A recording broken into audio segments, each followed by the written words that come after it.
قال الله تبارك وتعالى في كتابه العزيز إنما يوفى الصابرون أجرهم بغير حساب صدق الله العظيم. Allah subhanahu wa ta'ala adam balasını jaratıp adam balasına şunday bir tabiat bergen, adam жалгыз жүрө албайт. Ардайым шерике муктаж болуп жүрөт адам баласы. Кээде үйдө жашап өткөрөт, кээде сапарда болуп калат. Үйдө жүргөндө үй бүлө балдары менен бирге болот, туугандары менен бирге болот. Ал эми сапарда жүргөндө сапардагы шериги же достору же башкалар менен бирге болот. Аллах Таала ар бир адамды ар кандай мүнөздө кылып жараткан. Эми адам жанындагы шериги менен мамилеге да муктаж болот. Ар бир жерде сапарда болосузбу, үйдө болосузбу, шеригиңиз менен мамиле кылганга муктажсыз. Ушул учурларда үйдө болсун, мейли сапарда болсун, адамдын жанындагы шериги ар кандай болуп калат. Аллах түрдүү мүнөздө кылып жараткан. Бирөөдөн жакшылык күтсө болот, бирөөдөн жамандык күтсө болот. Бирөө жакшы мамиле жасайт, бирөө сизге орой мамиле жасайт. Бирок эгерде кайсы бир адам эки нерсеге амал жасай турган болсо, ал адам сапарда жүргөндө дагы жеңишке жетет, сапарда жүргөндө дагы ийгиликке жетет, үйдө жүргөндө дагы ийгиликке жетет ал. Ачыктап айтканда, анын сапардагы шериги менен болгон мамилеси дагы бекемделет, жакшы болот.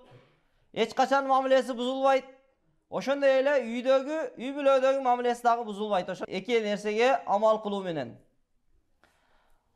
Ал эки нерсенин биринчиси сабыр, экинчиси самаха, кечиримдүүлүк. Биринчиси сабыр кылуу, ал эми экинчиси кечиримдүүлүк, кечирип коюштук. Бул эки нерсе ар бир жерде кайсы бир адам менен мамиле кылган болсоңуз, ошол адам менен сиздин мамилеңиз бекем болот. Эгер ушул эки нерсеге амал жасаган болсоңуз. Жогоруда айтып өткөндөй, ар түрдүү адам болот. Кээде жаныңыздагы шеригиңиз, досуңуз сизге орой мамиле жасап коет. Кээде сизге жакпаган сөздөр сүйлөп койгон болот. Ошол убакта сабыр кылып коюңуз. Кечирип коюңуз, көңүлүңүзгө албаңыз аны. Жүрөгүңүздөн чыгарып коюңуз. Себеби адамда ушундай бир нерсе болот. Адам ичиндеги нерселерин чыгарыш керек болот. Кээ бир адамдар ичиндеги сөздөрүнү сыртка чыгарбаса ооруп калат ал адамдарчы. Ошол үчүн жаныңыздагы шеригиңиз, досуңуз кимге айтышты билбей сизге айткан болуп аткан болушу мүмкүн да. Сизге айтып аткан болушу мүмкүн ал. Ичиндеги оорусуну, ичиндеги кыжалатчылыктарын айтып, ичине жеңилдеп алайын деп аткан болушу мүмкүн. Ошол үчүн сиз угуп койсоңуз, ал досуңуз ичиндегисин бошотуп, андан кийин сиз менен дагы кайра жакшы мамиледе болуп кетет. Ал досуңуз, шериңиз, үйүңүздө аялыңыз, туугандарыңыз сизди эч качан жаман көргөндүктөн антип айтпайт ал. Сизди жактырбагандыктан антип айтпайт. Ал өзүнүн ичиндеги кыжалатчылыгын бошотуш максатында айткан болот да. Ошол үчүн ошол убакта сиз кичине көздү жумуп, угуп коюңуз ошону жакшылап. Аягына чейин угуп коюңуз. Аялыңыз үйгө барганыңызда кечигип барып калсаңыз, же болбосо бир канча күн жоголуп кетип барсаңыз, өтө көптөгөн сөздөрдү сүйлөйт ошол убакта. Чыдай албай турган сөздөрдү сүйлөйт, бирок ошол убакта чыдап коюңуз. Себеби ал ичинде кыжалат болуп, кыжалатчылык толуп кеткен болот. Ошону угуп, аны бошотуп коюшуңуз керек. Бошотпосоңуз, андан башка чоңураак зыянга учурап каласыз да. Ошон үчүн аны угуп коюш керек. Баарын баштан аяга чейин угуш керек. Ал айтып аткан сизге каршы айтып атса деле, ооба туура деп ошого кошулуп да коюңуз кээде арасында.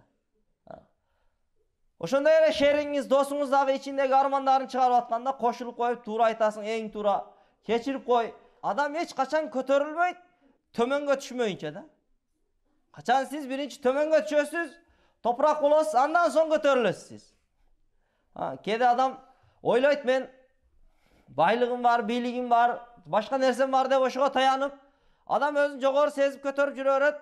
Бирок адамдардын оюнда, адамдардын пикиринде, жүрөгүндө ал жаныбардан дагы төмөн болуп калат да.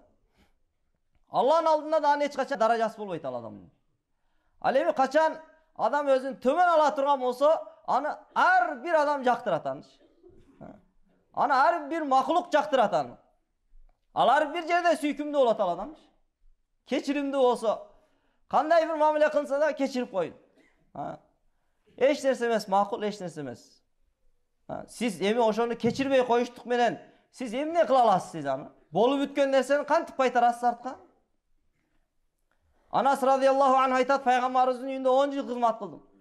Biroq bir da jolu nege muno işti onday kılıp koydun? Nege muno tura emes işti kıldın dep bir da jol uruşpady deyt da. Mamileni qarаңыз. Kança mamile kılsam dele keçirip koyat ele deyt. Kanday tura emes işlerdi jasasam dele al Peygamberimiz keçirip koyat ele. Hiç köngülünü albayt ele. Oşol üçün kaçan biz uşul sıfatты үйrөнө turgan bolsok, keçirimdilik sıfatты, kanday bir mamile olsa dagı keçirip koya turgan bolsok, köngülgө alбай turgan bolsok, anda жеңилирээк бүтөт дагы, жана мамиле бекем бойдон болуп калат да. Кээде biraz sizge жакпаган сөз сүйлөсө, siz dagы bir söz жооп берип коесуз, натыйжада чоң bir маселеге айланып кетет ал. Ортодо чоң bir келишпестик, кээде адам өлтүргөнгө чейин барышка туура келип калат да. Keçirmey жүрсөңүз, биринчиден өзүңүз да кыйналасыз да. Качан шанс болуп калат экен, мен ушуга орой мамиле жасап калат экенмин депчи. Ар дайым ошону күтүп жүрөсүз да. Жаман ойдо жүрөсүз. Бул нерседен Алла тыйган. Инна ба'даддан исмун деген Аллах Таала кээ бир ойлор бар, ал күнөө болот депчи. Сиз күнөө иштерге ойлоп аткан болосуз да ошол убактачы. Keçirбей кое турган болсоңуз. Keçирип коюштук бул бейиштиктердин сыпаты. Пайгамбарыбыз айтты, бейиштик адамды көрүңөр келеби? Сахабалар ооба, мына ошо кирип келе жаткан адам бейиштик адам болот. Ал адамды тактап көрсө, ал жөн гана keçирип коет экен адамдарды. Болду, башка деле амал жок экен анын. Ошол үчүн иншалла keçирип коелу, жүрөктөрү тазалап жүрөйлү. Экинчиси, мамилелерге сабыр кылып коелу да. Сизге канчалык каттуу мамиле кылынса дагы, сиз ага жумшактык менен жооп берип коюңуз. Бул пайгамбарыбыздын сыпаты. Сиз сабыр кылып коюңуз, ошол сабырыңыз эгер сизге өтө көп зыян жеткизген болсо, сиздин ошол сабырыңыз уруп аны өлтүрүп салат да. Абу Ханифа рахматуллахи алейхи ушундай сабыр кылдырды, ушундай каттуу орой мамиле жасады, аягына чейин сабыр кылды эле, ошол адам өлүп калды. Бир да жооп бербеди Абу Ханифа рахматуллахи алейхи жаман мамиле кылган жок. Жөн гана жакшы, жылуу, айтканын аткарып атты эле, бирок анын сабыры аны уруп өлтүрүп койду да. Ошол үчүн ушундай сабыр кылдырганга да алып барбаш керекпиз. Эгер кайсы бирөө сабыр кылдырып аткан болсо бизди, анда биздин даражабыз көтөрүлүп атат. Аллах Таала Кур'ан-ы Керимде айтат: "Иннама юаффас сабирун ажрахум бигайри хисаб." Сабыр кылган адамдарга, сабырдуу адамдарга, аларга сансыз, эсепсиз сооп сыйлыктар берилет дейт. Дагы бир тафсир боюнча айтат: "Сабыр кылган адамдарды Аллах Таала эсеп китепсиз бейишке киргизет" дейт.